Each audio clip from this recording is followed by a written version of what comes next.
Hey folks, this is Brad Varnell again, back with part two of the Orleans poker hands. So I just got done kind of going through my pocket tens hand, and at this point I am stuck 80 bucks, and I asked for a table change. I felt like the table I was at, just that fast, I had a bad image. People wondered why I was re-raising to 80 and then folding, and it's not my business to try to explain my thought process to them. That does nothing but hurt my future at the game.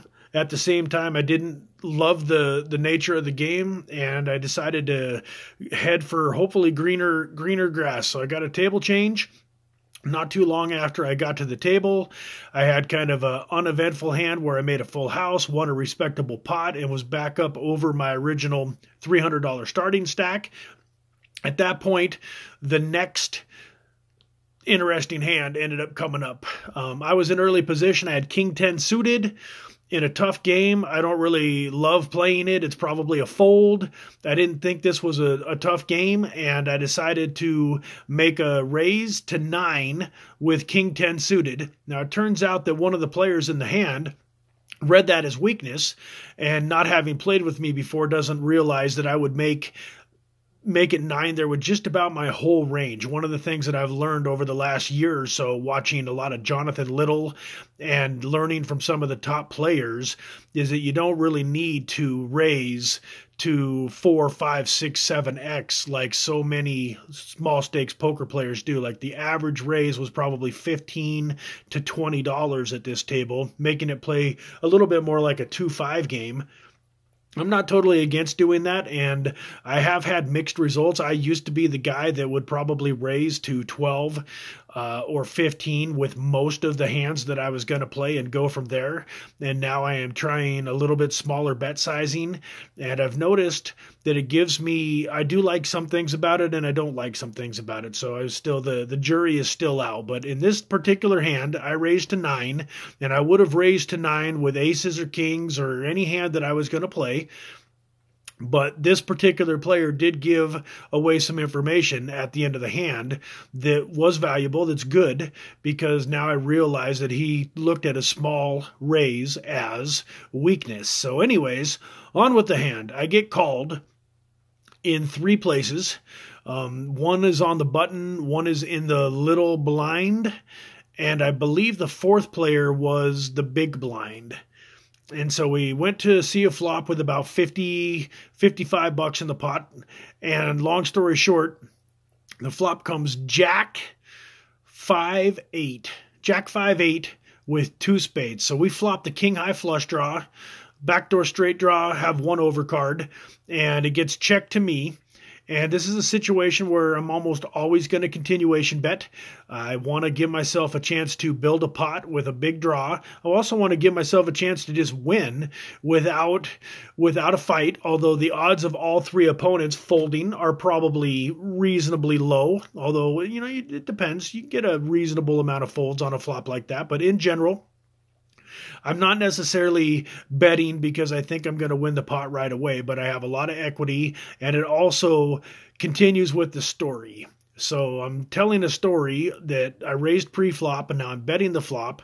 And if I had aces or kings or queens or jacks or ace-jack, all of the good hands that would like that board, pocket 8s, pocket 5s, all of the good hands that I have would definitely bet this flop. So I have to continue betting with all of my hands that I want to continue with. Now, maybe if I had a hand like pocket 3s and I was just going to give up, I would just check and then fold. Wouldn't bother continuation betting with a hand like pocket 3s.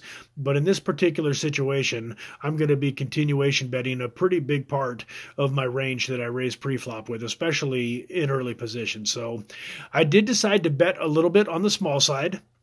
I felt like there's no reason if I had aces or kings, I wouldn't be, overly wanting to just blow people out of the pot. Although looking back, probably would have bet a little bit more had I had aces or kings. So maybe that was a little bit of a tell. The $9 bet pre-flop in conjunction with 20, I think I bet 21 or 22 on the flop. 22, I want to say it is, which is slightly under half pot. But I also felt like there might be that might look like I was strong, and people would, take it that, here I am, I'm betting into three people. So that's one thing to take into consideration, is that I am betting into three people. And so that already looks strong. And then the fact that I'm not crashing the pot, just betting full pot, $40 or $50, making it look like I want everybody to fold. To me, I felt comfortable with that bet size, and I also thought that it gave me more options on the turn and the river. So long story short, the button called and the little blind called and the fourth player in the pot folded. So we go to a turn, three-handed, and now the turn card is a blank. It's, like the three of clubs. So we still have the board, Jack 8, 5, 3 with two spades. And now what do I do here? Well, in my mind, I felt like I had to keep betting. I've got an overcard that could still very well be good. I'd have the flush draw, which I'm almost certain is going to be good a huge percentage of the time, half if I hit a spade. There's also some possibility that a 10 could be good. The other thing is I believe that I've got enough money to take a hand like maybe Jack 10 that called pre-flop, now is called on the flop, and might lay down to a big turn bet, knowing that they're going to be facing an even bigger river bet a big portion of the time if I have them beat. So I kind of flipped my script and I bet 70 on the turn into what would now be, I guess it'd be about a $50 pot pre-flop and then 60 on the flop. So about 110-ish in the pot, and I bet 70. So definitely, closer to about 3/4 of the pot. Not a huge bet. I could have bet more, but if I bet more, I leave myself no real ammunition for the river. So anyways, the button thinks about it for a second and ends up folding, and now the little blind goes into the tank, and it looks like he's going to fold, and then it looks like he's going to call. And, tip number 2, don't talk too much. In business and life and relationships, whatever the case might be, when you give away free information, a lot of times that can be used against you. So this gentleman allowed me to win what ended up being a fairly sizable pot because of his table talk. So he starts mumbling and muttering a little bit and says, I know you got a jack. This is a bad call, but I'm going to gamble with you. Well, certainly when somebody says something like that, they could be trying to, they could be trying to fool you. They could be, using some misdirection. But in this particular case, there's a little bit of an older gentleman. He seemed entirely grumpy, in real life, like he was really not happy about the situation. Like he really wanted to see the river card for a lot less than $70. So I immediately decided that he was most likely on a flush draw, the same as me. I also figured out that he probably had the nut flush draw. So after he decided to call in that split second before the dealer brought the river card, I actually kind of figured I didn't want a spade anymore. Now, the reason that his table talk was extremely detrimental to him was, unfortunately for me, he only had about 150 in his stack when we bet the turn. So now that he's called 70 on the turn, most of the time we're only having 70 or 80 behind, I'm going to assume if he doesn't talk that he's got a hand like Jack 10 or Jack Queen or Jack King or even Ace Jack that doesn't want to fold, but that isn't excited necessarily about getting all in. And there's a high likelihood that without his table talk, rather than just lighting 70 or 80 on fire on the river by bluffing the river, that I'm just going to check and accept my losses, because most of the time at that point when he calls the 70 on the turn, that's another 140 to go with the 110. So there's 250 in the pot. And now I bet 70, say, or 80 on the river. Now there's 220 or 320, 330 in the pot, and it costs him $70, $80 to call. So he's getting four, almost 5 to 1 on the money, depending on exactly what his stack was. And he's never folding any type of a made hand that he called with on the turn. So in general, I'm going to just check and fold the river, or check I'm actually behind, or in position. So if he checks, I'm just going to check back the river and save my $70 or $80. But because he made it so obvious that he was on a draw, I decided that it was worth the risk, because now at this point, there's the same, $200 or $250 in the pot, and I'm now risking the 70 or 80 to win that 250. And so on the flip side, he only has to fold, 1 out of 4 times for that to be profitable. If he just folds 25% of the time, I'm making money by going ahead and betting the river. Maybe that's a good argument to go ahead and bet the river every time in this type of a situation, because he really doesn't have to fold all that much. Maybe I was overthinking it, and maybe even if I do think he has a hand like Jack 10 or Jack Queen, just in case I'm wrong, maybe I should be betting. But the thing that I was also looking at was there was, Jack 8 on the flop, so there's a 9-10, Jack 8-5 on the flop, so there's 6-7. So there's a reasonable amount of cards, reasonable amount of draws out there that I do happen to have beat with my king high. So some percentage of the time, if it goes check, check, I still could win, but I can't pinpoint exactly what he said, but just the way that he said it, and the way that he decided to call and the way he decided to gamble with me, my spidey senses, I don't know if you want to call it my subconscious mind, what it is, just after years and years and thousands of hands, my brain went beep, beep, beep, beep, beep, beep, beep, beep, beep. He's got an ace high flush draw, and I really believed that I had to bet the river in order to win the pot. So long story short, I moved all in. He immediately threw his ace-4 of spades into the muck and muttered some more and talked about how lucky I was and that he knew I only had a jack and blah, blah, blah. And, and I won a very nice pot. So in this situation, it wasn't so much anything that I did. It was more so the opponent made a mistake by talking. The other thing that the opponent, kind of did wrong was in this particular situation, he does have an overcard. He does have a flush draw, the nut flush draw, and the 3 on the turn gave him a gut shot straight draw. So if a 2 comes, he's got the straight draw. So he probably is either supposed to do one of 2 or 3 different things. Like, I don't think that calling is his best option. In general, if he calls and a spade comes and now he moves all in front of me, he's going to get a fold. It's pretty obvious that he was probably on a flush draw. Also, I don't think that he had any intention, obviously, of ever making a move, of ever bluffing when he missed. So I really think that calling is not that great of a play. And I honestly don't think that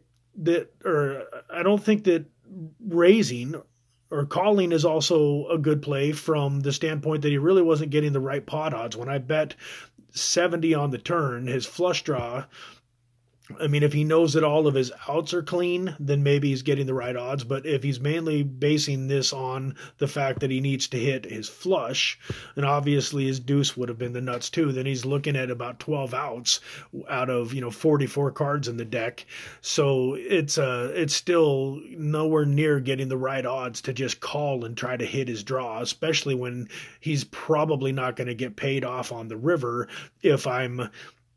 if he hits and then tries to bet into me. And if he hits his flush and he checks it into me, I'm always going to just check back my made hands like pocket queens and a lot of those hands. So I really don't like his play. In fact, maybe you agree or disagree, but I like my play because I really put him in a bad position on the turn. If I would have made a smaller bet of, 40 or 50, which after making a small flop bet of 20, a lot of people continue to bet small throughout a hand. They don't have a plan for the future street. So they only bet 20 on the flop. So now they're just going to bet 30 or 40 or 50 on the turn. They're not taking into account the total size of the pot at that point, where I might have even should have bet maybe slightly more, although there's some possibility that the more that I bet, the less likely that I'm going to get that fold on the river. Or if I bet, say, 100 and he's got 150, he might just decide at this point to just shove it all in which case I've got a call. So I really like the $70 bet on the turn. I think it makes it too expensive for him to want to try to just call. I don't think that moving all in is a great option for him either, in a sense, because if I do have a made hand, ace jack or pocket queens or any of the hands that are going to call him after betting half of what he's got left, then, you know, most likely he's going to just be lighting that extra 75 on fire 3.5 to 4 times out of 5.